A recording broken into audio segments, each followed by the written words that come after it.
Hey listener, thanks for joining us today. You're listening to Pixels and Panels, a show where we take you behind the scenes of the comic industry through conversations with your favorite creators and industry leaders. We're delighted to host Purpah as our guest today, the creator of one of our personal favorites, Suitor Armor.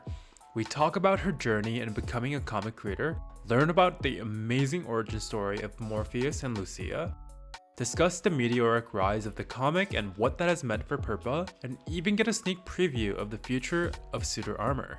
Hope you enjoy the listen.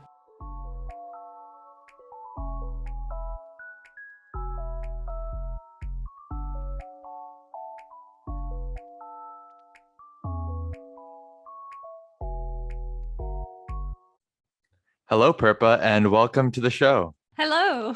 Thank you so much for taking a bit of time today. I will get ahead of it and just say I am a huge fan of Suitor Armor. I'm completely caught up, so it is very, very fun to have you here today. So thanks for taking a bit of time. Thank you. Let's dive right in. Tell us a little bit about your story and what got you into comics. Suitor Armor is about a girl named Lucia, who we discover is a fairy, moving to the castle as she's the lady in waiting to Kiersey, who's the future queen.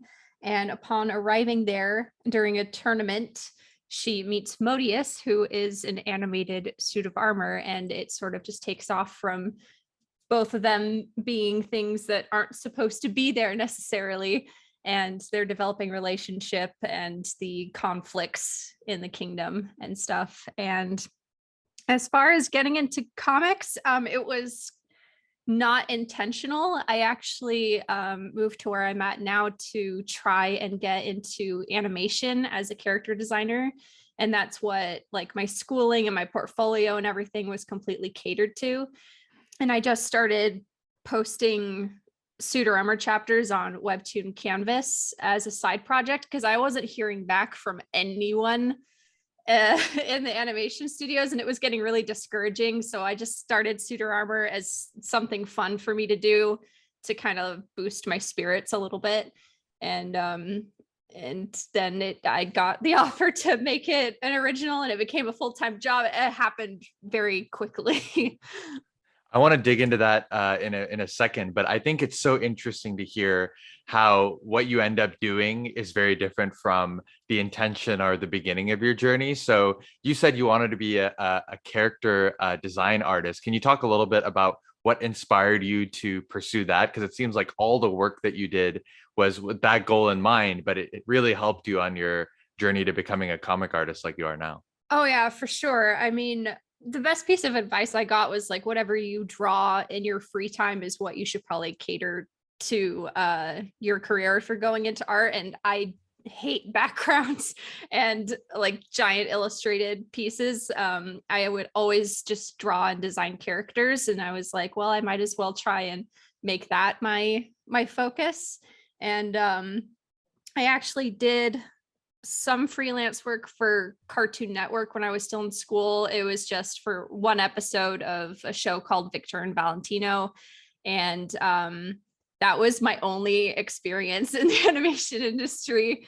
And I think definitely my experience with that and it being my main focus helped a lot with designing my characters for my comic. Because I mean, character design is a big thing in comics as well. So yeah, I think it definitely helped. And it also helped with because in animation you have to be very clean and concise and stuff. I think it helped with some of the look of my comic as well.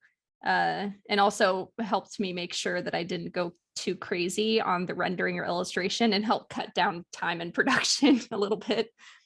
That's incredibly interesting. And in terms of inspiration, I think it's really fun to look at an artist's kind of style today and think about, well, what are all the things that they loved growing up that might have started to form this concoction that ends up becoming your art style? So what were the things that you drew inspiration from as you started creating Suitor Armor? Definitely the cartoons that I used to watch as a kid, and not even just as a kid, as an adult. I primarily watched cartoons, and I didn't get into anime and manga until I was in college, just because I didn't have access to a lot of it when I was younger. So I watched a lot of, let's see, I was a big Power Rangers fan, Teen Titans, pretty much everything that was on Cartoon Network. And then when I got into anime, there was a lot of like love stories and fantasy stuff and stuff that wasn't cartoons. It was primarily fantasy. So like Lord of the Rings and like Harry Potter for some of my childhood and stuff. So I was always drawn to fantasy type themes, and anything that I thought just had like a really cute, pretty style. So let's dive in and start to talk about Suitor Armor. So one thing that artists think about is, do you start with the world or do you start with the characters? Now, if I had to guess, knowing that you come from a character design background, I would guess that you started with the characters, but would love to hear from you yourself. Yeah, I definitely, it started with the characters because Suitor Armor started from a dream that I had one night, and it was about a girl falling in love with a dark knight. That was pretty much the only thing that came from the dream. It was just like a really basic premise, but I woke up in the morning and I drew them for fun, and I think it was Tumblr that I posted on at the time, and I was like, oh, these are some characters I had from a dream. Does anyone have any name suggestions? Like that's actually how I named them, was like my followers on Tumblr throwing out a bunch of different options. And it was because of how many reblogs and likes it got. So many people liked these two random characters that I had drawn from the stream. And I was like, oh, people seem to really like these two. Maybe I should make a story that centers around them. So it did start off with just what Lucia and Modius looked like.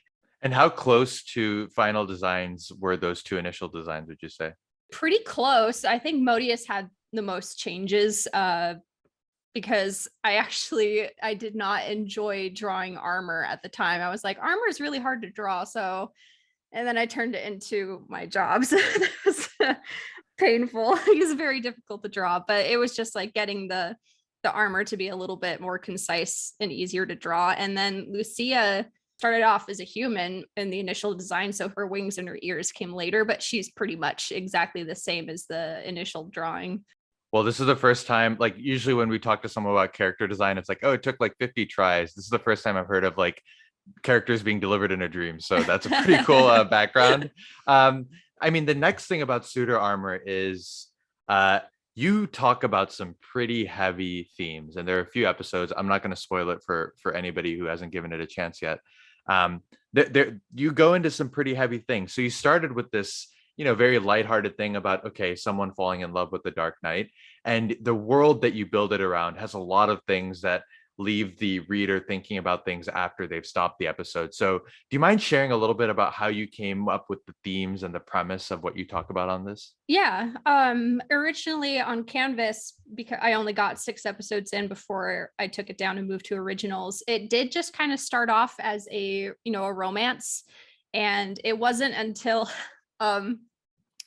because at the time on Canvas, because it was a side project, I was just making it up as I was going along. And again, it was only 6 episodes. So when I got the offer to make it an original, I panicked because they were like, we need a full outline of the story. And I was like, I don't have one.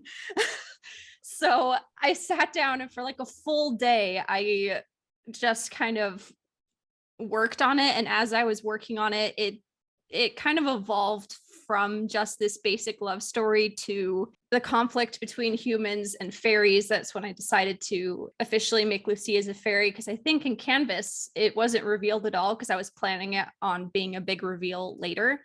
And when it comes to my stories, I kind of just let it grow organically.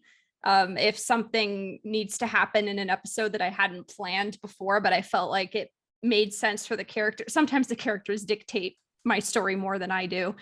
But as the story continued, and it discussed a lot of, because the fairies being persecuted and whatnot, I would remember a lot of comments I'd see either on social media or hearing from friends about things that they wish they saw more representation of in their stories, be it sexuality or how people are treated or the emotions behind being treated like that.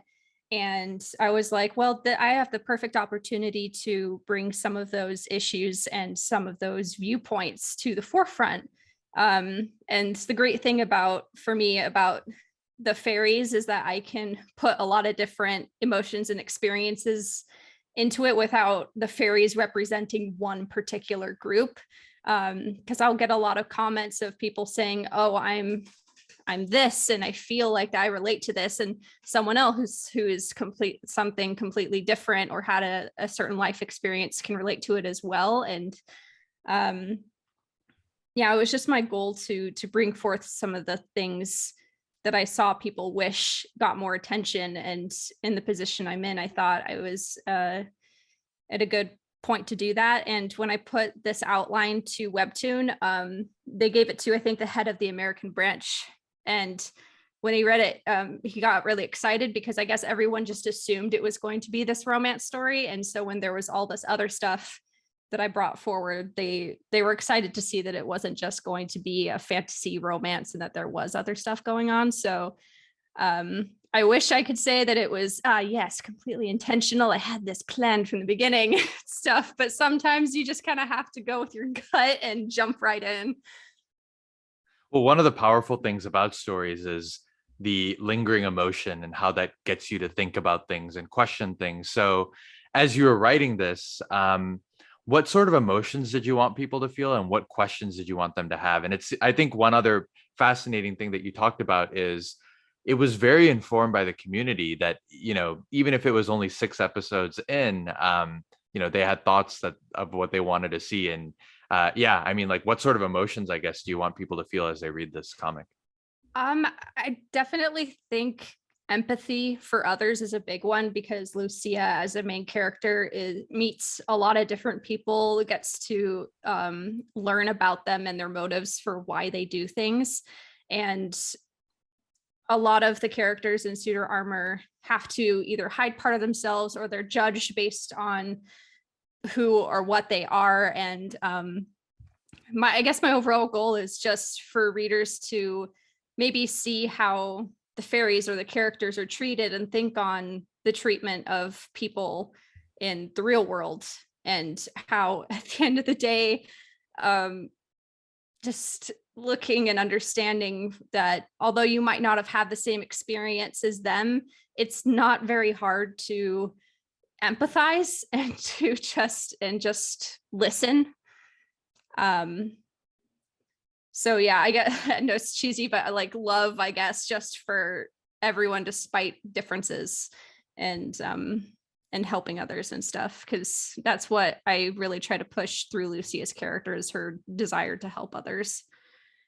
And did you have a particular audience in mind? Because like you said, there are different elements in each character that, I mean, each person can kind of pick and choose from each character what they want to take away and sort of empathize with. But did you have like a target audience in mind when you were creating this? Nothing super specific. I guess I was aiming towards people my age. I'm 26. So people in their 20s, and kind of speaking through Lucia as a character who's discovering who they are, learning things that they didn't know beforehand. And I was told, based on some analytics from Webtoon, that my story is very popular, specifically with men in their 30s, which I wasn't expecting at all. But yeah, I guess I was just aiming towards, when it comes to the topic of target audiences, I don't really aim for anyone in particular, because I believe that whoever relates to this story will find it. And that can be anyone of any gender, age, or background, honestly. What does, an average work week look like for you as you're working on this? Oh gosh, well, there's a big difference between like season 2 work and season 1, because season 1, I didn't have any assistance. It was just me by myself, and I worked 7 days a week, like 12-hour days. It was honestly hell on earth. But I learned self-care and maybe what not to do. So now I dedicate 2 days a week to make like no work, absolutely none. I have to make sure that I give myself 2 days a week off. But I typically work Tuesday through Saturday. I will do Suitor Armor work, which is primarily either script writing, thumbnailing, or sketches, and then I'll hand it off to, I have 2 assistants who are amazing, who will do the inking, and some of the inking and some of the colors, and then they hand it back to me. I put the finishing touches on. So now there's a little bit more of a pipeline because I can afford to hire people to help me, versus doing everything myself. And it was really hard to kind of let go of some of the control. But ultimately it's better to hand some of the control over to someone else so I can actually get 8 hours of sleep and take time off for myself. It's definitely important to take care of oneself. And I guess in that vein, what have you learned as you've gone through this process of, I mean, 6 episodes on Canvas, then being vaulted into original? I mean, now there's millions of people that read this. What have you learned in this process? A lot, because of it being like a from the frying pan into the fire sort of a thing. I learned to find what your limit is, like how much work you can get done in a certain amount of time, to set those boundaries for myself. Also kind of learning shortcuts for making a webtoon, because most webtoon artists that I know use Clip Studio Paint, and that has a lot of assets and program tools to help cut down time. And it's so important to realize that people will look at a panel for about 1 second before they move on to the next. It's very fast paced. So I had to stop treating each panel like it was an illustration and realize that people are not going to be hovering over each panel and looking at it in great detail.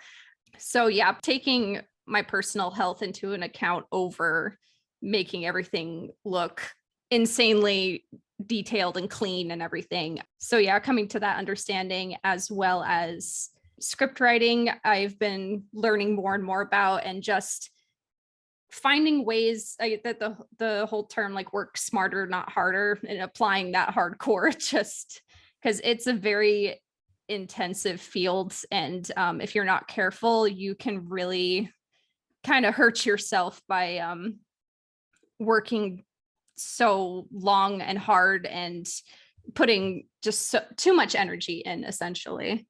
And what's it been like for you to develop that script writing muscle? I'm guessing you obviously did some of it when you think about character design, because it's just not characters in isolation.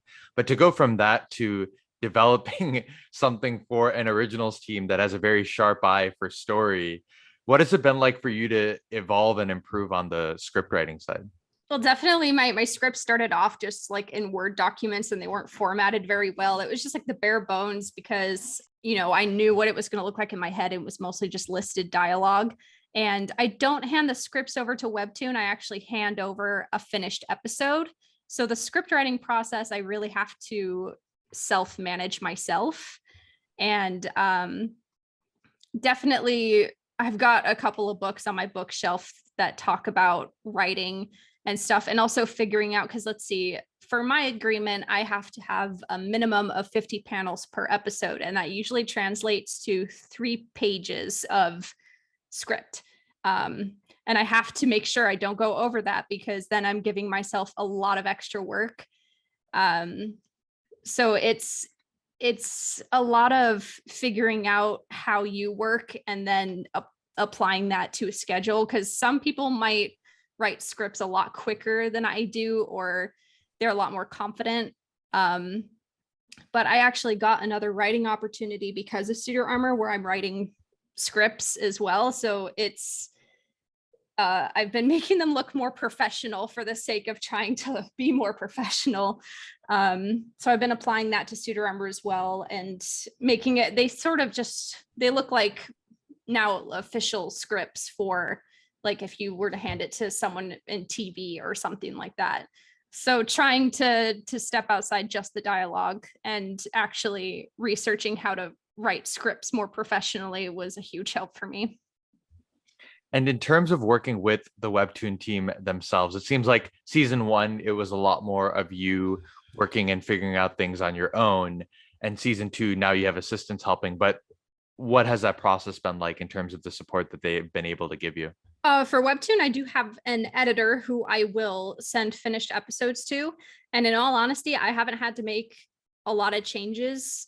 There was some stuff for when I was handing them the outline for seasons. They just had a couple of notes. But the thing I really love about Webtoon that makes me never want to go back into looking into animation is that I have an insane amount of control over my own story.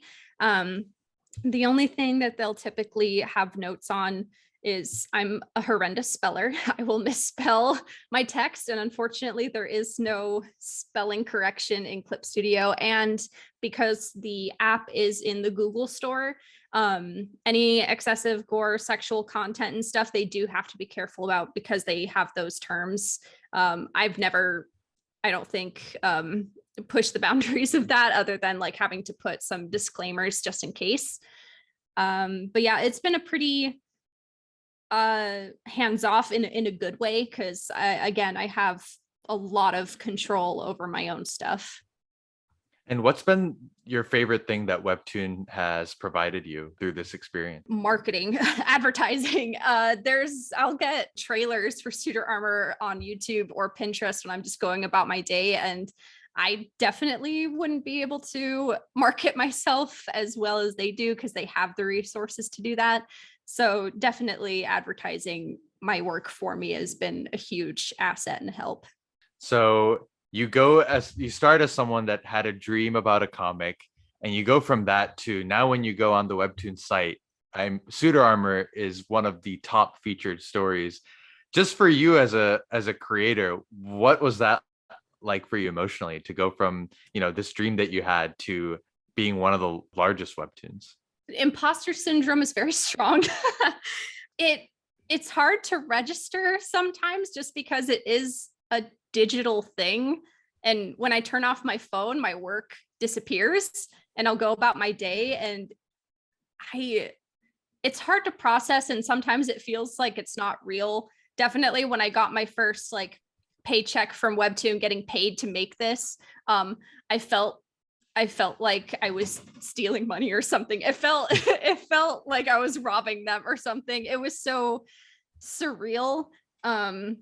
I was so incredibly happy to have this opportunity though, because we were in a living situation that was less than desirable. And when I got this job, we were able to move into our own place like right before COVID hit. So it was divine timing, but I guess more than anything, I'm just so happy that I was able to find an audience that enjoys what I'm trying to do.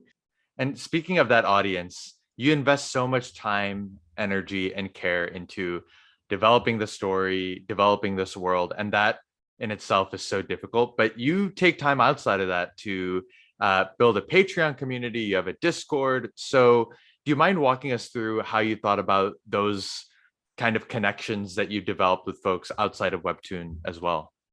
Yeah, I was mostly creating a community around Suitor Armor less than me interacting just because I do value my privacy. And but I think it's important to, if they would like to see more, that I give them that option. Although I do make it clear to people who join like the Patreon or my Discord that I don't necessarily have the time to produce a lot of side content because of work, and they are all extremely understanding and they just want to be there to enjoy and talk about it with each other. And I think the largest, or the place where I interact with people the most, is Twitch, because I'll do art streams sometimes just on my downtime and people ask me questions there, and that's usually where I do most of my interaction with people.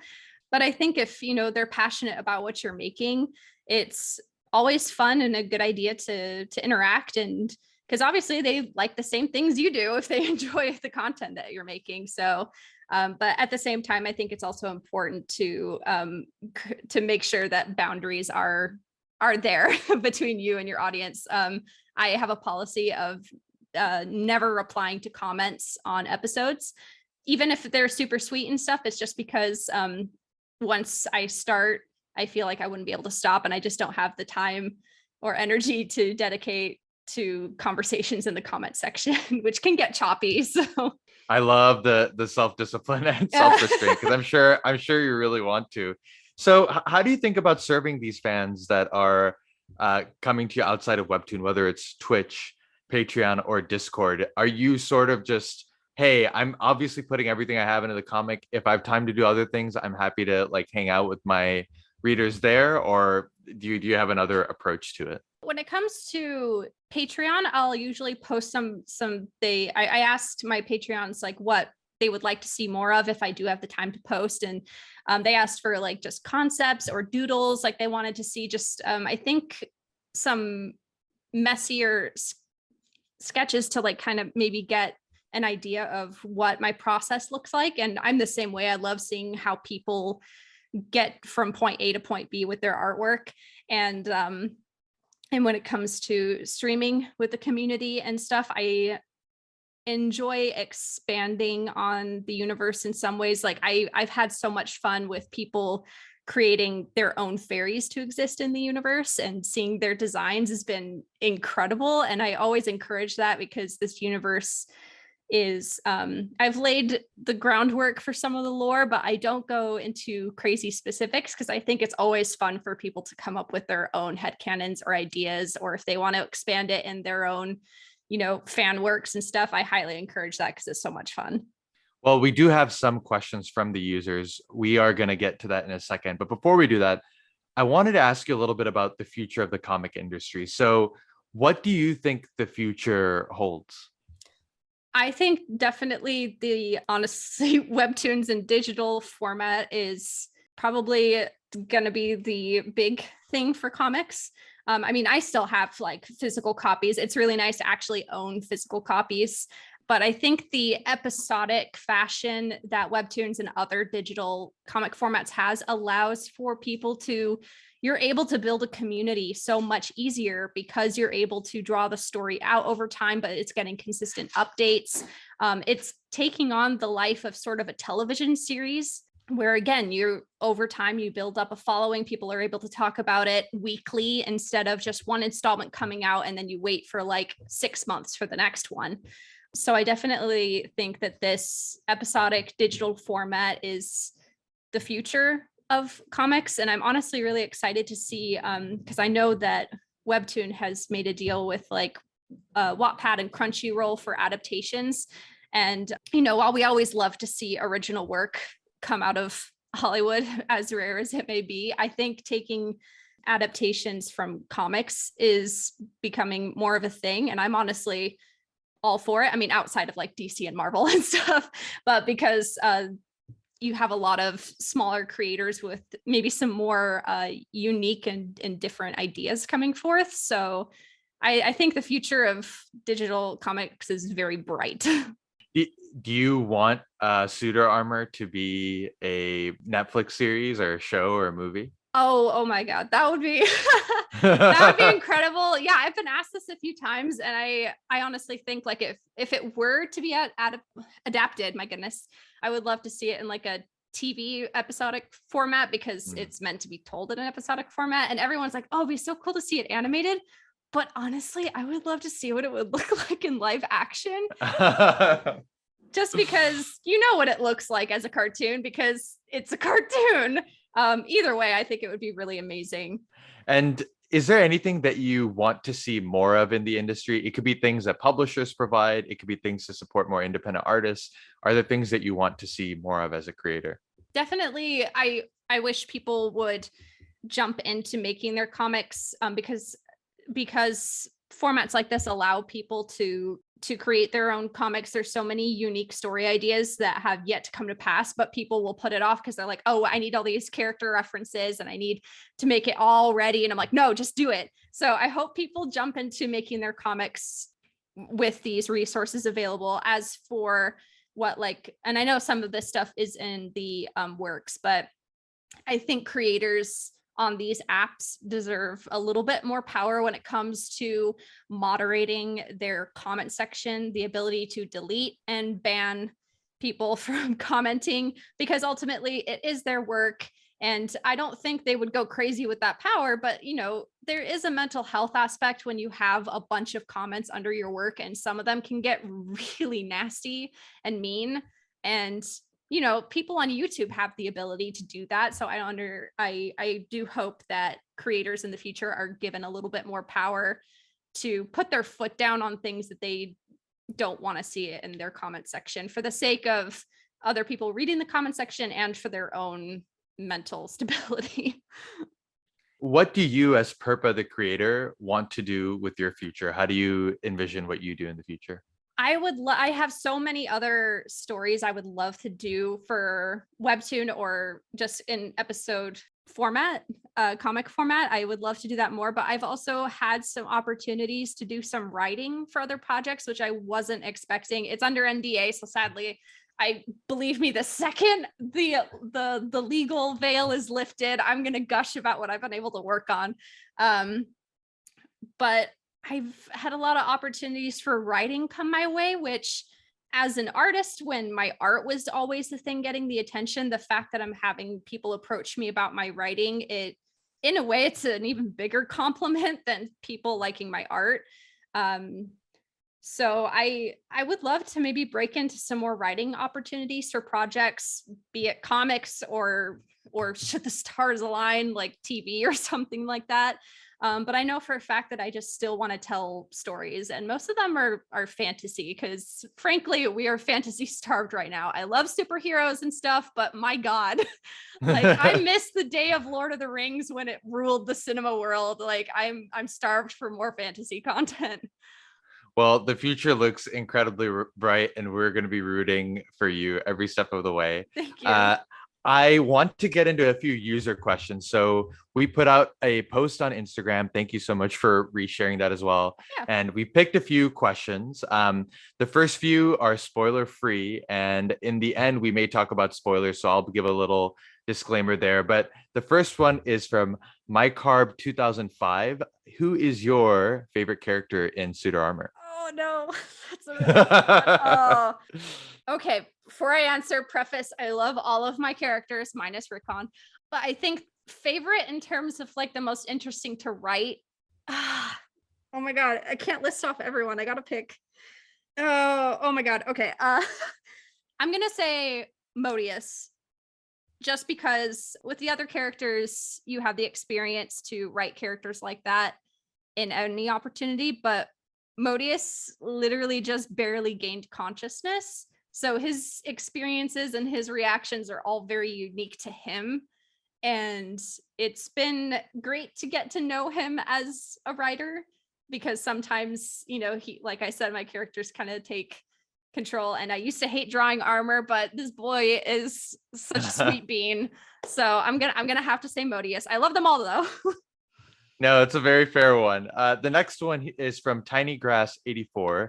How long do you think the series will be, and how much do you have planned out?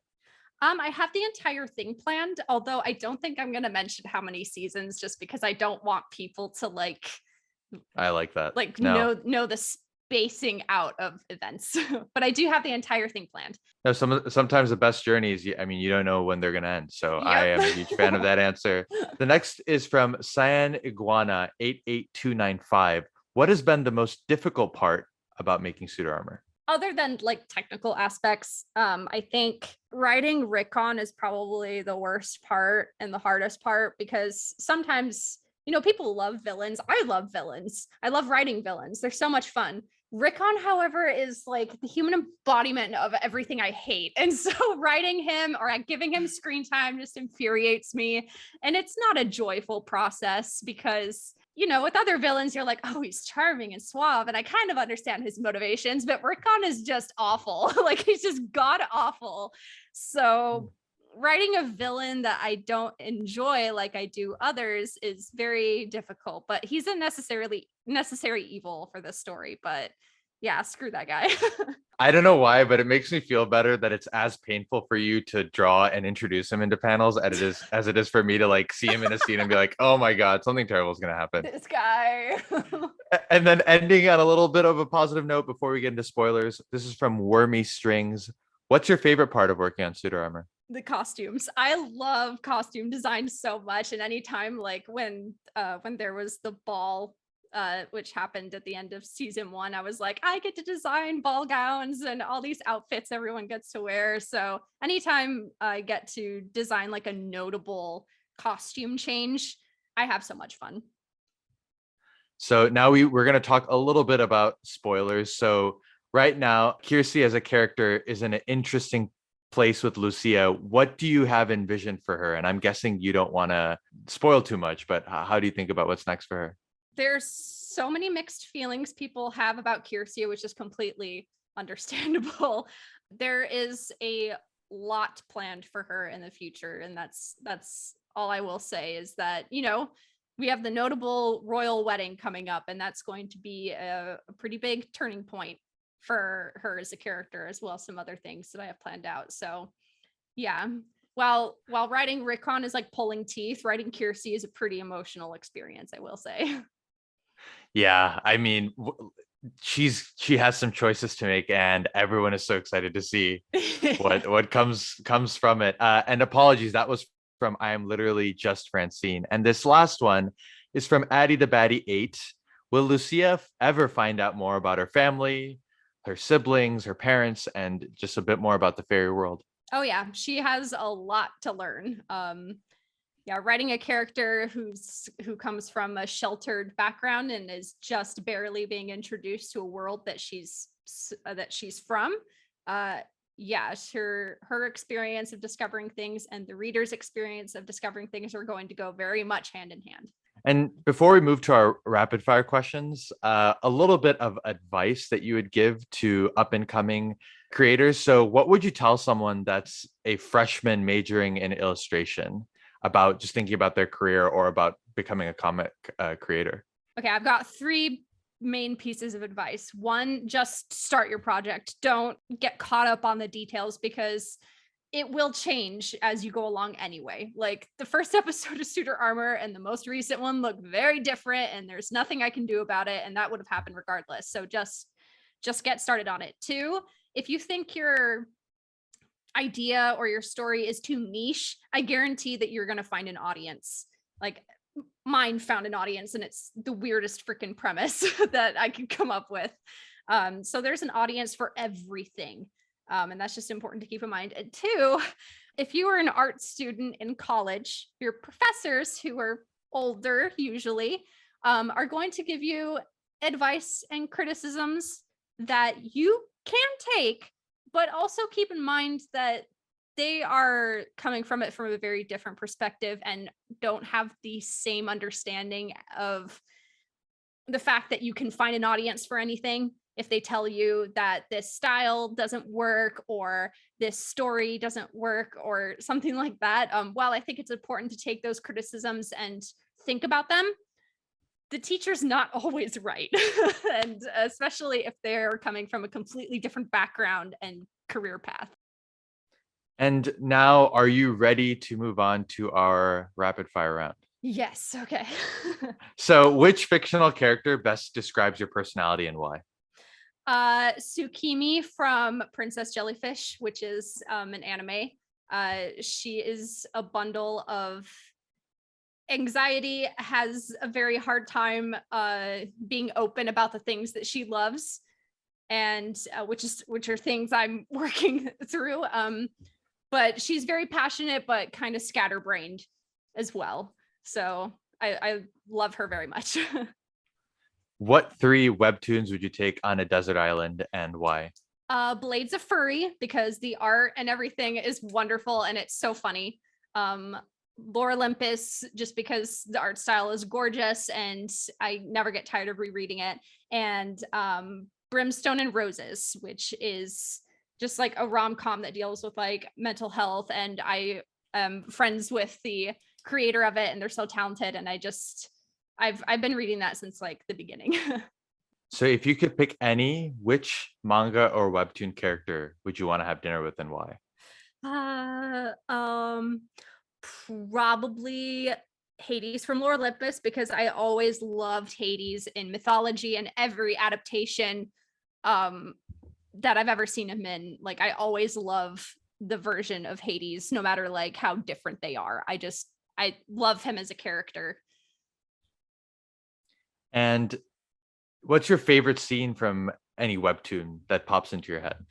Probably in Blades of Furry, where the characters have yet to confess their feelings to each other. And they sort of do it silently when one of them is doing a skating performance, and it's just through their motions and the expressions that they're sending each other when one of them is watching the other perform.